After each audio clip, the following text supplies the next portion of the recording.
मेरे जागरूक पत्रकार साथियों, सपा कुछ पोस्टर लगाए, बीजेपी कुछ बोले। मुझे पूरा भरोसा है कि आप लोग ईमानदारी से एनसीआरबी के आंकड़े निकाल करके मुख्य नगरी में जिस तरीके से हत्या हुई या प्रधान सांसद जी के क्षेत्र में जो हत्या हुई है उसकी जानकारी आप लोग जरूर लाएंगे और जनता को बताएंगे और जनता खुद ही तय कर लेगी कौन क्या है।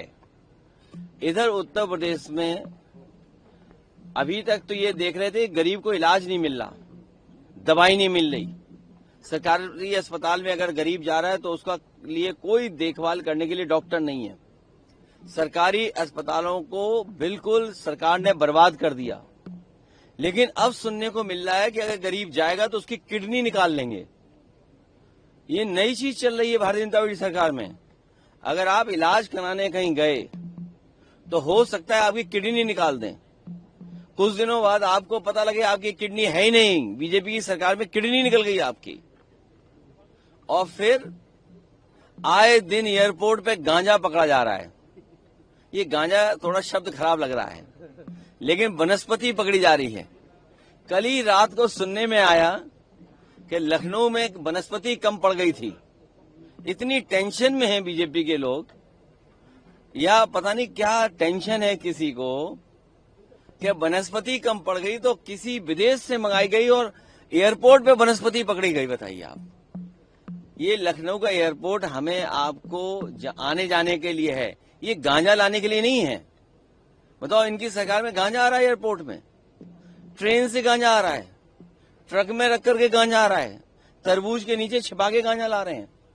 और हर जिले में कहीं 1 किलो, कहीं 2 किलो, कहीं 50 किलो, कहीं 100 किलो, कहीं 200 किलो। अब बताओ ये सरकार कैसी है कि हम ये कहें गांजा सरकार है क्या ये? और अभी तक तो मिर्जापुर में बना था, मिर्जापुर सीरियल। सुनने में आया है कि गांजा गंज बनने जा रहा है नया सीरियल। तो आप खुद तय करिए सरकार कैसी है। सर, मगर फिल्म में पहले दिखाया गया है कि सभी पात्र काल्पनिक हैं, मगर मंचों से सियासत की जा रही है फिल्म का नाम लेकर और उसे वास्तव के तौर पे देखा जा रहा है, वास्तविकता के तौर पे। तो अब तो बीजेपी भी कह रही है कि अच्छे लोगों से इंस्पायर करिए। तो बीजेपी के लोगों के पे तो फिल्म नहीं बनेगी। आखिर पैसा कौन दे रहा है इन फिल्मों को बनाने के लिए? क्वेश्चन पेपर पे क्या पूछा जा रहा है? हमारे ब्राह्मण समाज के लिए लोगों के लिए क्या पूछा जा रहा है बताइए आप? उनको लेकर के क्या फिल्म बन रही है? अगर ये बनाई जा रही है और दूसरी तरफ पूजनीय शंकराचार्य को कितना अपमानित कर रहे हैं, इसके पीछे पूरी भारतीय जनता पार्टी है।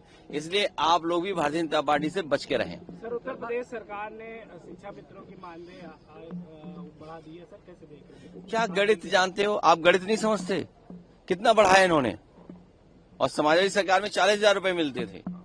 तो बताओ अभी घाटा कितना हो रहा है? 10 साल पहले 40 मिल रहा था, 18 किया। नहीं, 22,000 का घाटा हो रहा है। और फिर कितने साल उन्हें परेशान किया। हजारों शिक्षा मित्र ने आत्महत्या कर ली।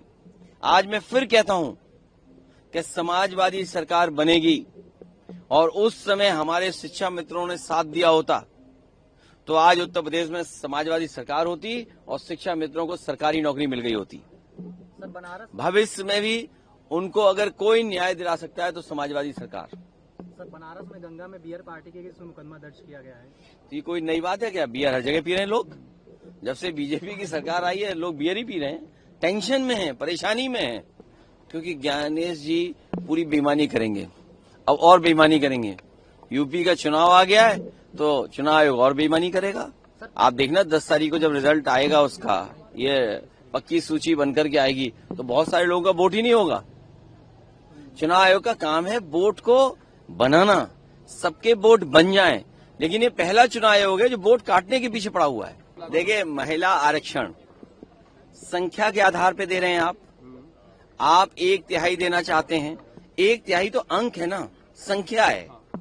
और संख्या कौन सी देना चाहते हैं? 2011 की। क्या 2011 में आंसर ऐसा ही था? क्या गांव की तस्वीर ऐसी थी?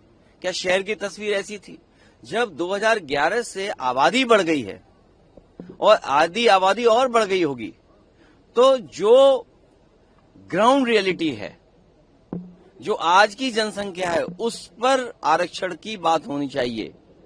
क्योंकि 2011 के जो जनसंख्या है उसके आधार पे इनके अंडरग्राउंड लोगों ने, अनरजिस्टर्ड लोगों ने एक नक्शा बना लिया होगा कि कौन कौन सी लोकसभा को रिजर्व करना है या महिलाओं को देनी है।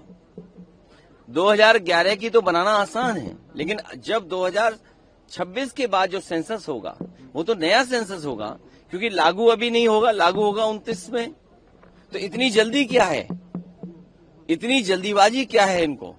जब हम महिलाओं को देना ही है आरक्षण और सम्मान देना है, तो आजकल जल्दीबाजी क्या है? और फिर 2011 के सेंसस से क्यों, 2027-26 के सेंसस से क्यों नहीं? जो लोग प्रधानी की तैयारी कर रहे हैं वो प्रधानी की तैयारी न करें, क्योंकि चुनाव नहीं होगा। इसलिए पैसा खराब न करें। जो तैयारी में पैसा खर्च हो रहा है वो पैसा खर्च न करें। बीजेपी वाले चुनाव नहीं कराएंगे।